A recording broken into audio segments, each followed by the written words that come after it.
Alhamdulillah ya, kita bisa ketemu kembali pada kesempatan pagi ini,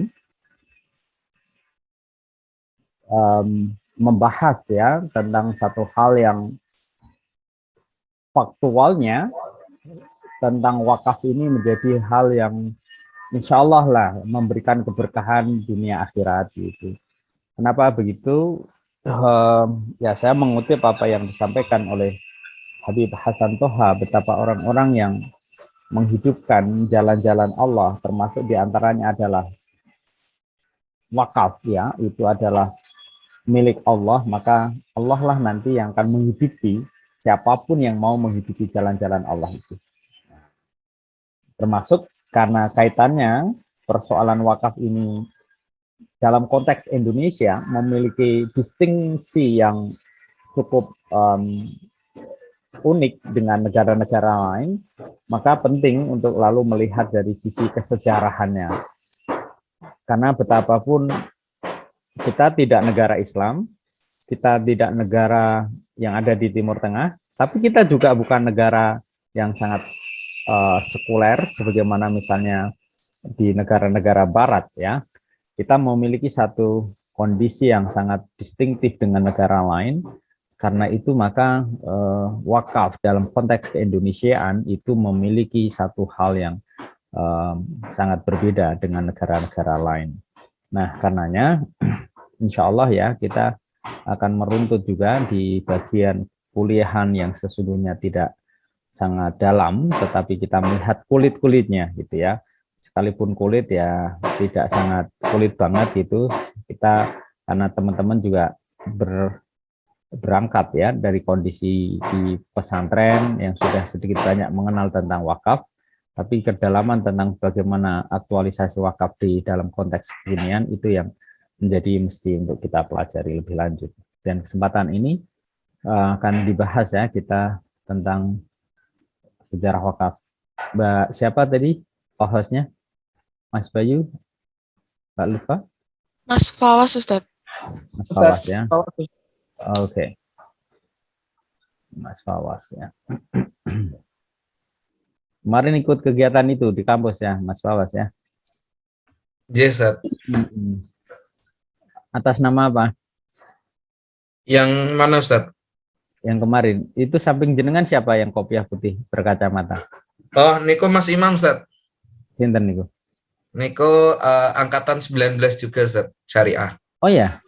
Yeah. Oh, tapi di tempatnya Yai Mutamakin bukan? Niko tempatnya kayak Mutamakin ya, Ustaz. Ya, oke. Kok agak gitu ya. Tak pikir ini santri dari mana gitu. Oke. Baik, ini pilihannya nggak ada co-host, jadi saya jadikan host ya Mas Fawas. Nanti Yes, Ustaz. Nanti kembalikan lagi ke saya setelah presentasi gitu ya. Yes, Ustaz. Baik, mangga silakan. Sampun. Yes, Ustaz. Izin share screen, yes, Ustaz. Ya, mangga.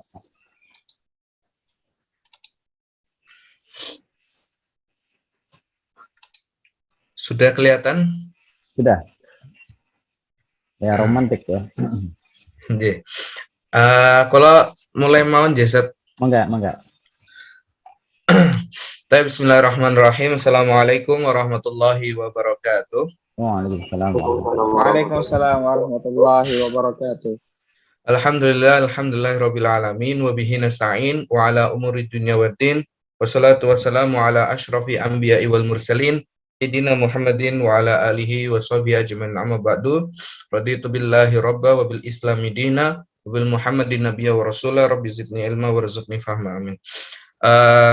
Yang terhormat Al-Ustadz Zainur Rasyid selaku dosen pengampu pelajaran zakat dan wakaf di Indonesia, dan teman-temanku yang saya banggakan dan saya hormati, izinkan kami dari kelompok 2 untuk menyampaikan dan mempresentasikan terkait yaitu tentang dinamika kesejahteraan wakaf dan regulasinya dari era pemerintah Belanda hingga kekinian dalam konteks di Indonesia.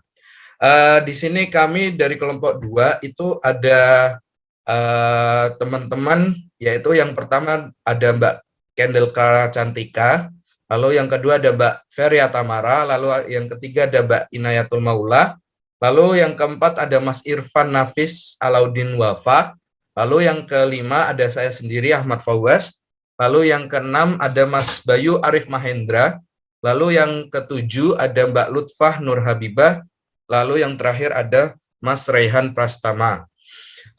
Di sini insya Allah kita akan membahas tentang ada 4 yang kita akan bahas, yaitu yang pertama tentang sejarah wakaf pada zaman Kesultanan. Lalu yang kedua ada pelaksanaan wakaf pada zaman Kesultanan itu seperti apa dan lain sebagainya. Lalu selanjutnya ada sejarah wakaf pada zaman kolonial Hindia Belanda itu seperti apa. Nanti kita insya Allah pada kesempatan pagi hari ini kita akan membahas materi itu, dan yang terakhir yaitu pelaksanaan wakaf pada zaman kolonial Hindia Belanda itu seperti apa. Lalu yang selanjutnya ada sejarah wakaf pada masa kemerdekaan, lalu ada pelaksanaan wakaf pada masa pasca kemerdekaan, lalu ada sejarah wakaf pada masa reformasi, lalu yang terakhir ada pelaksanaan wakaf pada masa pasca reformasi. Untuk bab yang pertama yaitu sejarah wakaf pada zaman Kesultanan, kepada yang bertugas kami haturkan. Monggo teman kelompok 2. Baik, terima kasih. Tanpa salam akan saya langsung mulai. Yang pertama, sejarah wakaf pada zaman Kesultanan. Banyak bukti-bukti yang ditemukan bahwa pada zaman Kesultanan telah dilakukan ibadah wakaf. Nah, hal ini dapat dilihat bahwa peninggalan sejarah, baik berupa tanah dan bangunan masjid, bangunan madrasah, komplek, tanah lahan baik basah maupun kering, ditemukan hampir di seluruh Indonesia, terutama di zaman Kesultanan atau Susuhan, atau pernah diperintah oleh bupati yang beragama Islam. Nah, pengaturan wakaf pada zaman Kesultanan, terutama di Jawa, khususnya Jawa Tengah, pada saat itu telah diatur pada State Blad nomor 605, Jobesleit Government General Venet Indi, DDP, 12 Agustus tahun 1896, nomor 43, JODDO, tanggal 6 November 1912, nomor 22 Beach Blad 7760 menyatakan bahwa masjid-masjid di Semarang, Kendal, Kaliwungu, dan Demak memiliki tanah sawah bondok masjid 5% sebagai fund untuk membiayai pemeliharaan dan perbaikan masjid, halaman, dan makam keramat dari wali yang ada di lingkungan masjid-masjid tersebut. Nah, hal tersebut menunjukkan bahwa pada zaman Kesultanan telah ada peraturan harta wakaf, sekalipun dalam hal yang masih terbatas. Nah, bukti-bukti wakaf pada zaman Kesultanan antara lain tanah-tanah yang diantaranya berdiri masjid.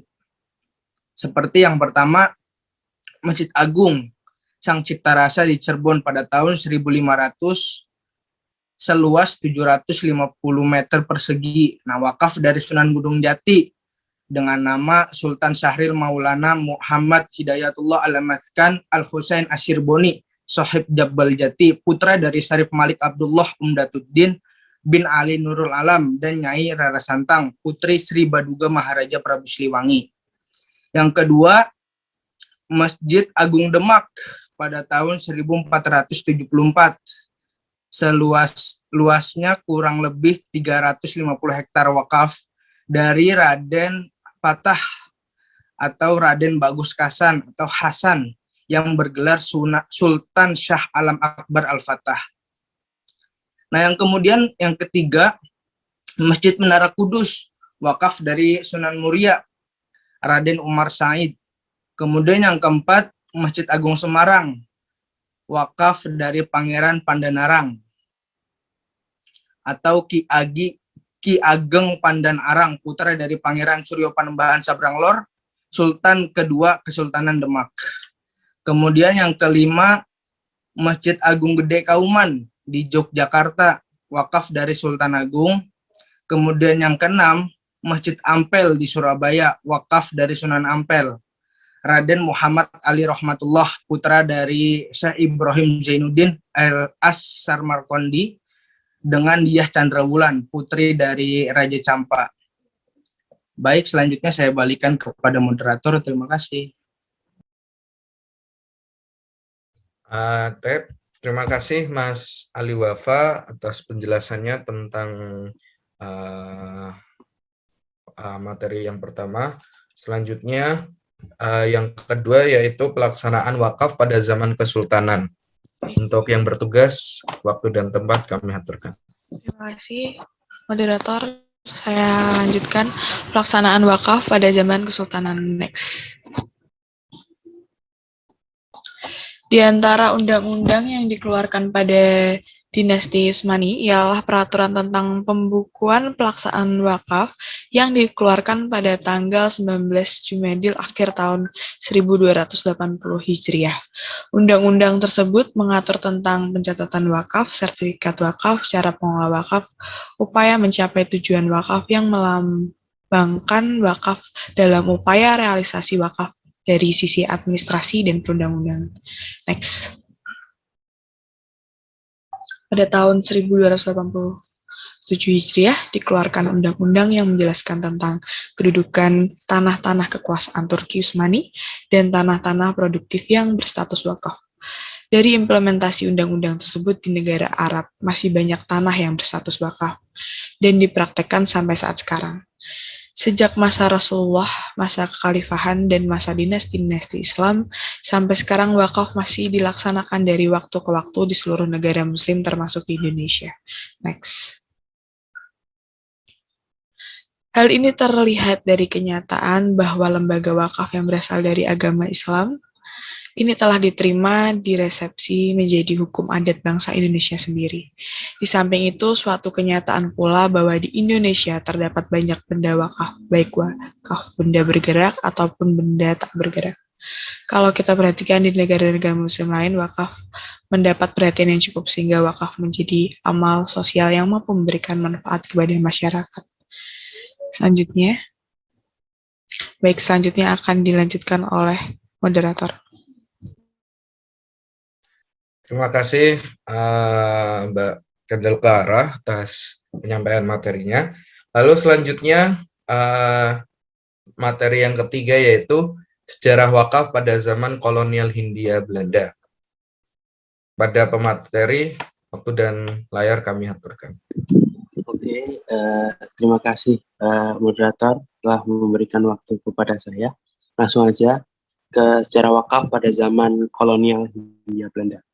Pada tahun 1905, pemerintah Hindia Belanda melalui Sekretaris Gubernur mengeluarkan surat edaran, antara lain Surat Edaran Sekretaris Gubernur tanggal 31 Januari 1905, Biblat nomor 1905 nomor 6 1169 tentang pemerintahan kepada bupati untuk membuat suatu daftar wakaf.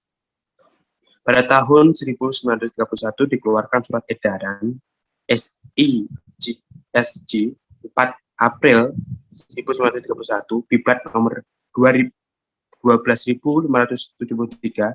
sebagai pengganti Biblat sebelumnya yang berisi perintah kepada bupati untuk meminta ketua pengadilan agama mendaftarkan tanah wakaf. Selanjutnya pada tahun 1934 dikeluarkan surat edaran baru yakni SESJ 24 Oktober 1934 Biblat nomor sekian tentang wewenang bupati untuk menyelesaikan sengketa wakaf. Nah, surat edaran berikutnya dikeluarkan pada tahun 1935 yaitu SESJ 27 Mei Biblat nomor 1936 nomor sekian tentang cara perwakafan. Selanjutnya peraturan perwakafan yang dikeluarkan oleh pemerintah Hindia Belanda menurut Daud Ali tidaklah berjalan dengan semestinya. Pada masa penjajahan Jepang tidak ada peraturan tentang wakaf yang dikeluarkan, maka peraturan yang dikeluarkan oleh pemerintah Hindia Belanda masih tetap berlaku.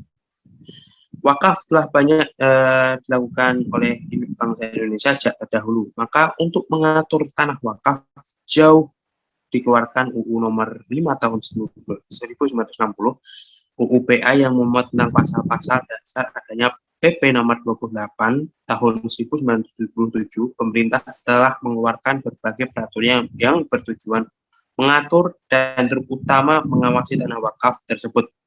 Peraturan ini telah banyak dikeluarkan sejak zaman pemerintah kolonial Hindia Belanda, pemerintah zaman kemerdekaan sampai keluarnya PP nomor 28 tahun 1977 sebagai peraturan pelaksanaan daripada Undang-Undang nomor 5 tahun 1960. Pada pemerintahan kolonial Hindia Belanda dulu telah dikeluarkannya peraturan-peraturan yaitu sebagai berikut.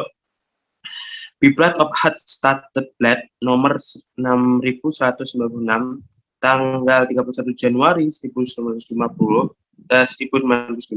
tentang Bedezen Masken atau rumah-rumah suci dan masjid. Dalam biblat ini dinyatakan bahwa bagi mereka yang ingin melaksanakan wakaf diharuskan terlebih dahulu meminta izin kepada bupati. Akan tetapi peraturan ini dianggap oleh masyarakat Islam sebagai alat untuk membatasi ibadah mereka. Biblat itu pun Hukum Perwakafan Indonesia memerintahkan bupati supaya mendaftarkan tanah wakaf dan masjid.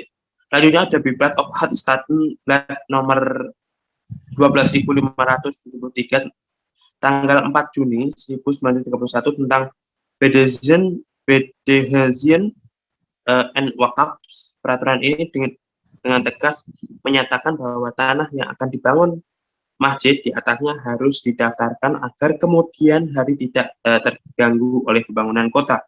Nah, selanjutnya ada Biblat of Hadstaatblad nomor 13.390 tanggal 24 Desember 1934 tentang Bedezen Verrichtingsdiensten Mokif and Wakaf. Peraturan ini bukan saja mengatur tanah wakaf dan pembangunan masjid, melainkan juga mengatur perizinan sholat Jumat. Peraturan ini tidak efektif orang yang mendaftarkan wakaf kecuali sebagian kecil saja. Nah, yang terakhir ada Biblat Open Staatblad nomor 13.480 tentang tanggal 27 Mei 1935 tentang Bedezen Verrichtingsdiensten Mokif and Wakaf yang memerintahkan bupati untuk mendaftarkan tanah wakaf, dan orang yang mewakafkan tanahnya harus terlebih dahulu melaporkan kepada bupati.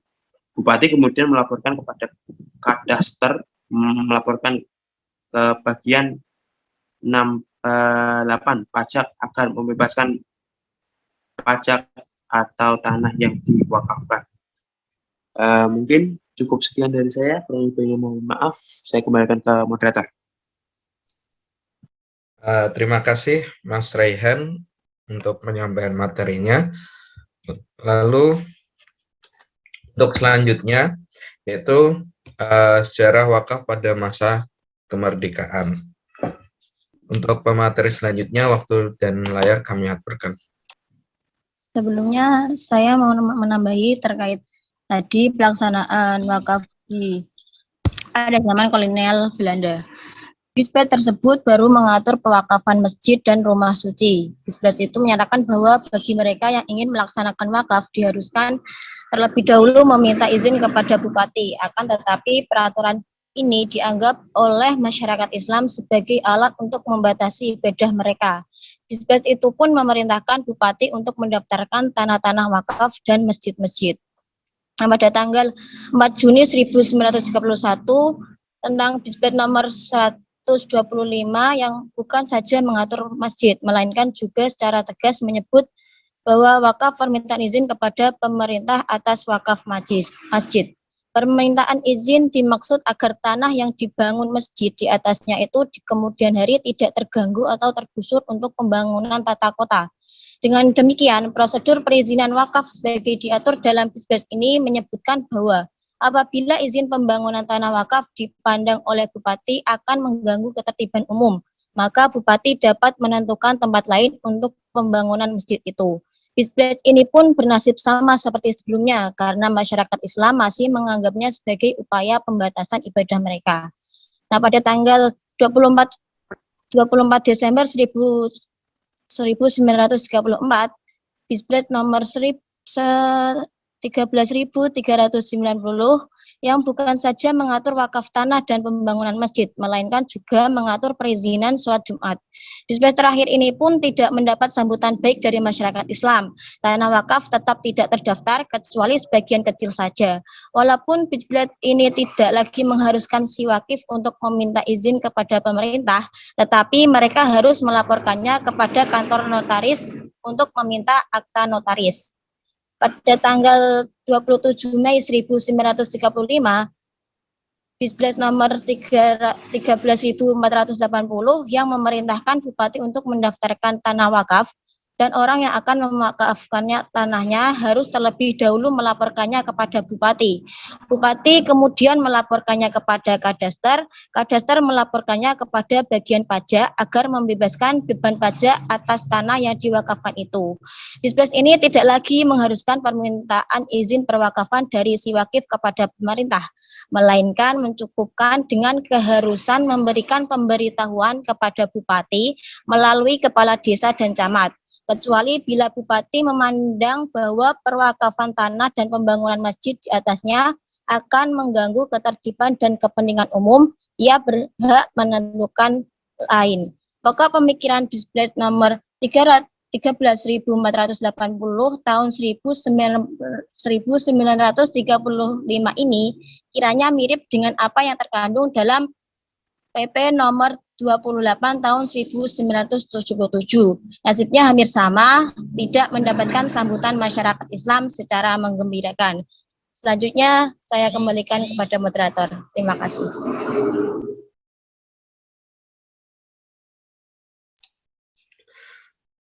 Makasih untuk penyampaian materinya Mbak Lutfah. Untuk selanjutnya, pemateri selanjutnya kami persilakan. Waktu dan layar kami aturkan.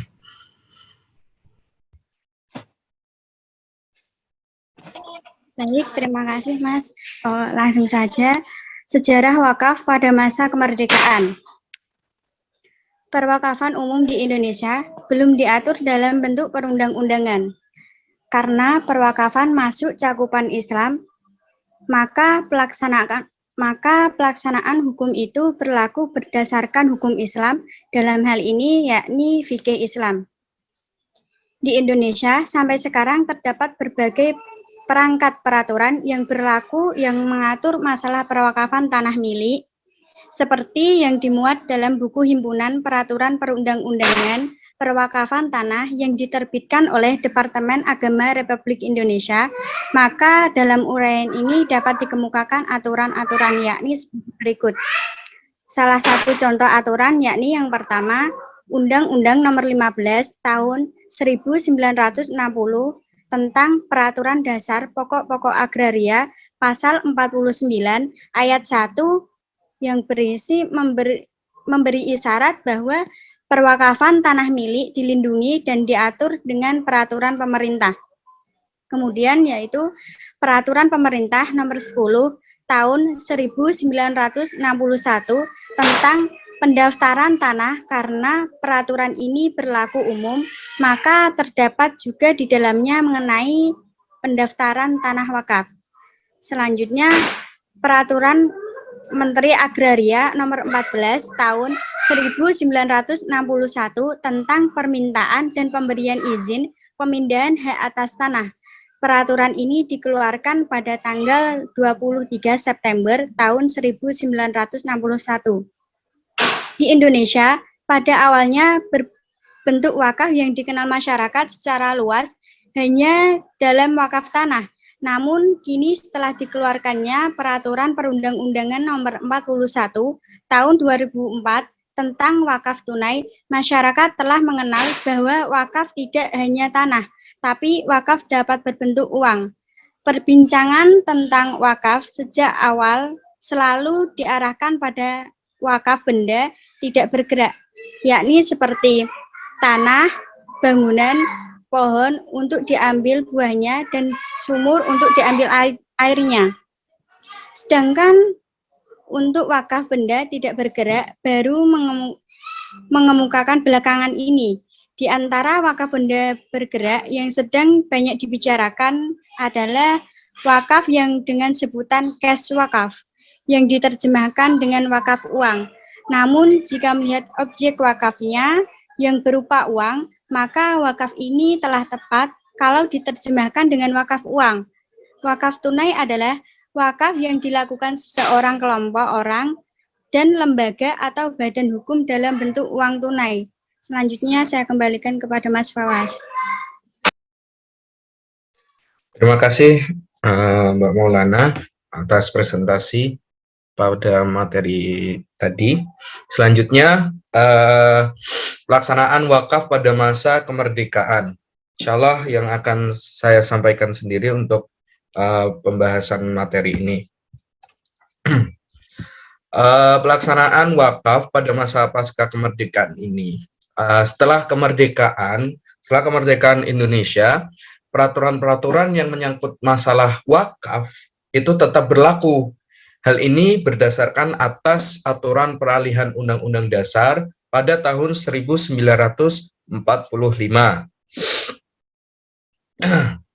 Lalu selama belum diadakan atau diundangkan peraturan perundang-undangan yang baru atau dibentuk peraturan yang baru, maka badan negara atau peraturan yang lama, peraturan yang sudah ada itu tetap masih dipakai atau berlaku sampai pemerintah itu mengeluarkan peraturan-peraturan yang baru tentang wakaf tersebut. Dengan demikian, surat edaran sekretaris government di atas tetap berlaku walaupun belum terbentuk peraturan-peraturan wakaf yang baru. Lalu ada beberapa tahap pembentukan peraturan yang berkaitan dengan wakaf setelah Indonesia merdeka sampai berakhirnya Orde Lama. Yang pertama yaitu ketika Indonesia itu sudah merdeka, yang diiringi dengan pembentukan Departemen Agama pada tanggal 3 Januari 1946, wakaf ini menjadi kewenangan Departemen Agama yang berdasarkan atau yang berlandaskan dengan peraturan pemerintah nomor 33 garing 1949 dan peraturan pemerintah nomor 8 garing 1950 serta peraturan Menteri Agama nomor 9 dan 10 garing 1952. Lalu Departemen Agama ini dengan lembaga hierarki ke bawah itu berkewajiban menyelidiki, mendaftar, dan mengawasi pemeliharaan harta wakaf. Yang terkhusus wakaf ini yang berbentuk benda yang tak bergerak, yang berupa semacam tanah maupun bangunan masjid. Lalu ada beberapa wewenang Departemen Agama ini tidak bermaksud untuk mencampuri atau menjadikan benda-benda wakaf itu sebagai tanah milik negara. Lalu penetapan Menteri Agama nomor 38 tahun 1952 tentang perincian tugas dari dan pembagian pekerjaan dalam bagian-bagian dari kantor pusat, jawatan urusan agama dan kantor-kantor cabangnya yang ada di daerah-daerah. Lalu pada bab keempat tentang bagian sosial pasal 2 ayat 3, rinciannya itu tugas dari seksi wakaf dari jawatan urusan agama di tingkat pusat dan daerah yang berbunyi sebagai berikut. Yang pertama yaitu menerima dan mencatat laporan wakaf yang bukan milik kemasjidan dari setiap daerah-daerah. Lalu yang kedua ada memperhatikan wakaf yang bukan milik kemasjidan dan surat pengusahanya perwakafan. Lalu yang ketiga ada memperhatikan hukum-hukum Islam mengenai wakaf dan memajukan asal-usul sekitar perwakafan yang ada yang bukan kepemilikan masjid tersebut. Lalu yang keempat, membuat statistik dan grafik wakaf. Lalu yang terakhir ada menyelesaikan surat-surat masuk dan merencanakan surat-surat keluar yang mengenai wakaf yang bukan miliknya kemasjidan tersebut. Lalu yang kedua ada dalam masalah wakaf. Departemen Agama ini telah mengeluarkan petunjuk mengenai wakaf pada tanggal 22 Desember 1953. Lalu yang selanjutnya ada perwakafan yang dijadikan salah satu wewenang itu dari Jabatan Urusan Agama, yakni pada bagian D atau ibadah sosial yang berdasarkan surat edaran nomor 5/D/1956 itu tentang prosedur perwakafan tanah yang dikeluarkan pada tanggal 8 Oktober 1956. Surat ini menindaklanjutkan atas peraturan sebelumnya yang dianggap belum memberikan kepastian hukum pada bidang wakaf tersebut.